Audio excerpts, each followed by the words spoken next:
Good morning, everybody. You're listening to Arwen Lewis on the Arwen Lewis Radio Show.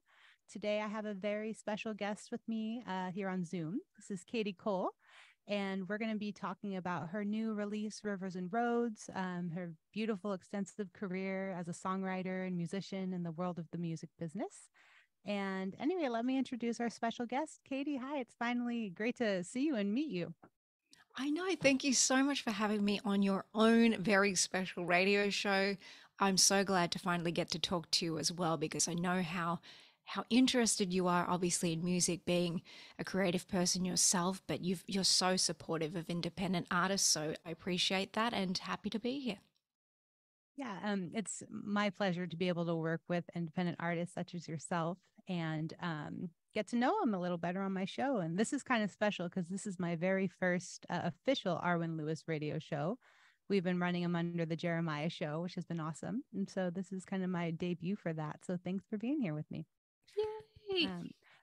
Um, you're from Melbourne, Australia, correct? Yes, but if you're from Melbourne, you say Melbourne, take the R out of the entire word like it never existed, just say Melbourne. Melbourne. There you go. Thank you. I work on my accent. And did you start playing music from a very young age at home, or when did you begin your musical path? I think I was born kind of into it because I mean, both my parents were super musical, and there was always music happening and music being played, and I always sang, and I did like elementary school choirs and all that stuff. But as a professional, I started working at about age 15, 16 as a working paid professional, and it just kind of evolved naturally into something that I started to do as a career, but I never really thought about like, oh, I'll do a career in music. It was just something that was always around. Like, it just seemed normal to me to be like everybody in the household was playing their own music as loud as possible from every direction of the house. So it was like, rock and roll this and, pop music that and psychedelic this. And you just kind of, it was very strange to go to other people's houses and see that they're like playing board games and doing sports. And I was just like, what? For me, it was never really a solid question. I think it was more of a question of like, what else can I do? Like, what, you know, kind of like that. Were all of your family members playing different instruments too? And did you have a band together at one point? In no way did we have a band, No. but everybody played instruments. Like my mum was a very well read piano player. She sang as well and is a painter, and there's all sorts of musicians right through sort of our family line. And my dad played piano extremely well and was a trained soprano vocalist as well. My sister sang. I mean, there's just the creative people were just, it was just part of the family thing. Yeah. But it was never like, oh, like a lot of families say we did music or we played this or we played this instrument or that instrument. I picked up piano by ear and guitar by ear just because these instruments were around and I was interested in them. It wasn't like I sat down and had lessons and it was like, this is something you're going to get good at. It was just like, mum was happy that that was something that I enjoyed to do, and my sister sang as well, and it was just always there. I just don't even know. I can't even explain it any better than that. It was music was there, and I just continued to do much more of it. Yes, and talk about your extensive career. And do you play the bass too as well, or is it just piano and Yes. guitar? Okay. Well, I play bass as I guess, a supplementary instrument because I play guitar and I'm more of a rhythm guitarist, and bass has a very huge rhythmic component to it. Um, because it's always the bass and the drums that are keeping the tempo and the metronome for the band. Right. Um, so I just play that by default, but I did really sort of dig in and sort of practice a lot more. Obviously, when I started playing big shows with very important musicians. Like I'll learn that part, no problem. Like, yeah, I'll do that. Okay, sure.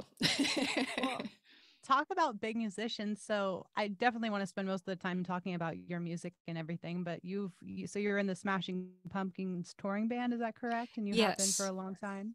Yes, I've been Nice. in that band, touring with them since 2015. Oh, a long And time. that, yeah, well, it became a natural sort of progression. I opened up some shows for the band and played sort of bass in a couple of songs on one of the first sort of acoustic sort of scale back tours that they'd done in a long time. And the second leg of that tour was a lot bigger because Jimmy Chamberlain, the original drummer, came back, and one of the original lead guitarists came back too, James Ehar, to play a couple of shows. And the band just started to put itself back together while I was playing bass, and it just became this thing. And I felt like I was very privileged to be there to see this sort of rebirth of the band in a way, um, and just a new chapter for the band too, to be able to get together and basically be pretty much the original lineup again, which was very special. And that, I mean, that became something that I never thought, oh, I'm just going to do that with my life, because you don't plan that. I mean, maybe you do, but I didn't. It just became a natural progression for me, and I've taken on different roles in the touring band too. I think singing has always been like the main instrument of why I'm there. I'm a Okay. vocalist. I'm a vocalist first, I suppose. Then I play guitar, then I play piano, then I play bass, and then literally anything else that you throw at me, I'll have a go at it. But I then have moved on to playing keys with them. In the last couple of tours, I've just sang and played a little bit of acoustic guitar here and there, just because I like. I think they like seeing like the free form Katie on stage roaming around, and I can move around a lot. It's not like a fixed position where I have to be here. I become part of the prop of the stage, and I think that's the new thing that's happening right now. So I'm so grateful to be able to do that, and it's made me definitely a better musician. And I mean, it's given me so many opportunities. But yeah, I mean, you know about that. Well, yeah, I will say, yeah, like getting to play with people. I mean, you're your own thing, and you're a very strong, accomplished musician. But getting to play with people who are on that caliber, or just play differently in a sophisticated manner, it becomes part of your musical language too. And that's Yes. like I love to play with people, and I love playing on my own too. But I'd prefer to play in a band and, speak to each other musically. And I think it's really, really amazing that you're able to hop between all the instruments. And as far as the show quality, yes, people love to watch that on the stage, especially people who follow the band, myself included. So that's cool. Yes. Yeah, it's um, cool. and so you also, I was reading in your bio, and so you opened for Kris Kristofferson and Glen Campbell too. Is that kind of around the same time when you hooked up with the Smashing Pumpkins? No, it was much before. And I mean, I had moved to Los Angeles, and basically the producer I still work with today, Howard Willing, he was working on, I think it was the second Glen Campbell record that he'd worked on. Um, and he pulled me in to sing some background vocals on that record. And at that same time, I had opened up some shows for Glenn as well in Nevada. And it was just it was such a surreal experience because I'd only been in America for maybe a year, and I'd started to play some shows around Los Angeles, and to be like, um, to be singing on a record with a legend and opening some shows for somebody that is really, I don't know, he's like a benchmark of um, not just songwriting, because some of the songs obviously are written by people like Jimmy Webb, who have written some of the greatest songs in the world, but at the benchmark of musicianship. And I mean, you connect all the dots as you go, but I mean, he was part of the Wrecking Crew, and you learn all these things as you sort of dig deeper into somebody's background. But I had no idea. I just thought, oh, Glenn Campbell's got this beautiful voice and he plays guitar really well. But then it's like, no, he played on Pet Sounds and Yeah. records for Frank Sinatra, and just he played on a bunch of stuff. He's very, very accomplished. But it's like, to think he's had this duality of careers too. And I guess it's safe to say that a lot of musicians have these multiple layers, and the ones that I've, I guess you could say the ones that are interesting, or the most interesting even to me, are the ones that have just, you find out more and more, and more. Like the deeper you dig, the more you sort of find out, and you're like, oh, I never knew that. Or that changes the way you think about like a certain artist or songwriter, and you can never sort of unthink these things or unknow these things. But it was basically, I was opening up some shows for Glen Campbell, and I started doing some shows around like Los Angeles, and I started crowdfunding my first full length album, which is called Lay It All Down, That's which one you, of my favorite. yes, I yeah, listen to it all the time. Yeah. which Well, I love all your music. it was Yeah. such a undertaking, because I'd made a couple of EPs prior, and I felt like I dipped my toes in the music industry waters, and I'd been very lucky to have these early connections with touring with Glenn, and I'd had some huge radio impact in the UK, which was very unexpected, to be an Australian living in America to then have major radio play in the UK. I was just like, again, it's just that thing of like, when you're an independent artist, you just go, okay, I'll just do more of that, or I'll try other things, and you basically don't know what will work or what won't work. So I just started trying like a lot of different things, and started saying yes to a lot of different things. And I think I just kind of put it out there that it's not that things are possible or impossible, but I just thought I know that I don't know a lot of things. It's very philosophical of me, but it's very like, I know that I don't know very much. Maybe there's a lot of things I need to just basically just embrace what's unknown about this sort of world. And Howard was my producer. Howard was working with Kris Kristofferson at the time, and he was working on an album with producer Don Was, and he was cutting some songs, and he's like, he was telling me, he's like, we might have time to see if we can get Kris to sing on this song of yours. And I was just like, whoa, a bunch of non-words came out, I'm sure. I wasn't at the session, but he's like, he's like, I've got the song ready. If there is time at the end of this session, I'm going to play it to him and see if he wants to sing on it. And basically Howard sent me through a snapshot from his phone, and Kristofferson, Kris was holding like the lyrics to a song of mine called Penelope that's on that record. And I was just like, how are these things happening? Like, I just don't know how you could even foresee these things happening. And it's not like, I'm not saying I'm not deserving of great things to happen, but like I came from Australia, I came from Melbourne, I came from playing 5, 6, 7 nights a week, to then be like, I'm doing all these things with all these people, and all these people that used to just be like an iconic name written on a piece of paper, or written on a website, or written on the back of an album cover or whatever. And I'm now working with these people. Well, I think you'd Basically, call that yeah. like synchronicity, right? Like Yeah. you're in a line. I mean, if you believe in that sort of thing, but you're just, when you're following your path, I feel like those types of things just kind of naturally fall into place when you're following things that you like to do, and you were in the right place at the right time. It And I was have like a, timing.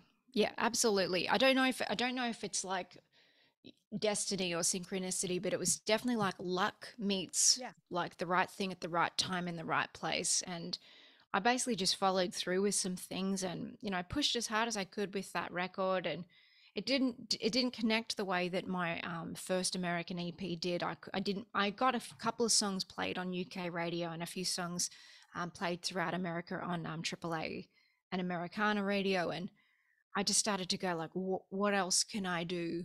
Like, well, what else don't I know that I can do? Those are the more profound questions I was asking of my Australian self. And I mean, that was sort of the time that, Howard had been working with the Smashing Pumpkins on and off for, I think, 20 years at the time. And that Billy Corgan was doing a show at Ravinia Pavilion, which is in Chicago, because he's a Chicago based lad. And he basically asked Howard to ask me, because he knew that Howard and I worked together. He's like, would Katie want to open this show for me, this acoustic show? And this was 2014. wow, And I okay. think I just opened up for America, like at the band America yeah, as well. Like, awesome. I'd just done again, like I think it wasn't like an out of body experience, but like, I don't think I had or could fully process what was actually happening to me, for me, or that I was happening to the moments that were actually occurring. But that's when it was like, okay. And I went and played this show and played a great show, and, audience really enjoyed what I did. And I was just like, cool. And that's, that's it. That's the good night, everyone. But Well, I it think, was the oh, following year that's when it became a, like, do you want to open up the show? Do you also want to play bass? Do you want to, do you want to, do you want to, do you want to? And I just said yes to a bunch of things. yeah. Well, I think, and like an interesting story, I think Glen Campbell, when he found Rhinestone Cowboy, kind of had a similar experience. I know Larry Weiss is a friend of mine, the man who wrote it. Yeah. And he was telling me that he had recorded the song and it was played on the radio and he was just having a, little career. And all of a sudden, Glen Campbell just heard the song and was like, that's my song. This is what I need to be.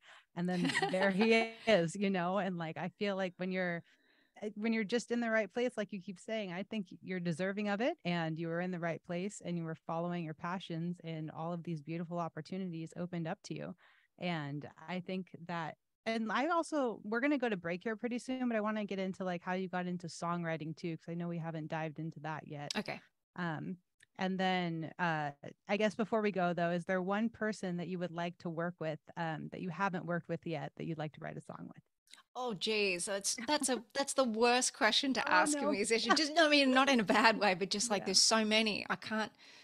Oh, geez, I don't even know where I would start. I mean, I'd love to meet, great songwriters like Carole King and Diane Warren, and obviously Elton John. And I mean, I don't even know. I mean, I started writing my list of like my favorite songs, and once I got past, I think it was 200 or whatever, I just gave up and went, okay, I can't do this anymore. Um, and it was an active list that I was whittling down or whatever. So there are just so many people. I mean, I'm so great. I am who I am because of the songs that I love.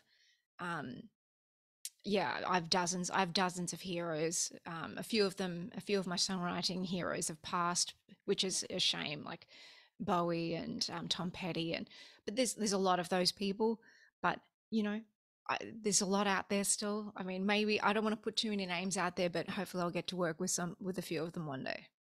Well, I mean, what I will say is I can hear all of that wide variety of influence in your songs and in your music and in your voice too. You have such a strong, like soaring voice for sure. And we're gonna actually get to hear one of your songs coming up here on the break, and then we'll bring you in with a second. And the song that we're gonna feature at the end that you'll hear in its entirety is "Young and Stupid." We'll get to talk about that one too. And so I'll just let everybody know who's just tuning in. You're listening to the Arwen Lewis Show, and my special guest is musician and songwriter Katie Cole. And we're going to take you out to break with one of her songs, and please enjoy. We'll see you shortly.